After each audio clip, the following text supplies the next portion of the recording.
আসসালামু আলাইকুম everyone, welcome to my channel. আমাদের কাছে নিয়ে এসেছি বরিশালের ঐতিহ্যবাহী মলিদা শরবত।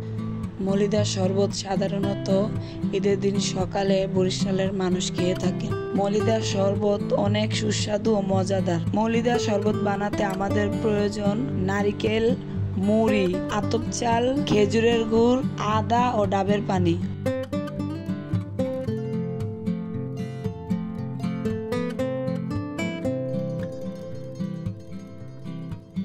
এখানে আতপ চাউলের পরিবর্তে পোলাওর চাউল ব্যবহার করা যাবে।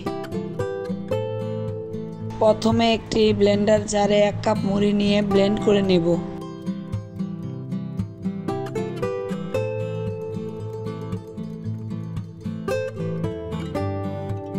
এখন 1 কাপ আতপ চাল, আদা কুচি ও সামান্য পানি দিয়ে আবার ব্লেন্ড করে নেব।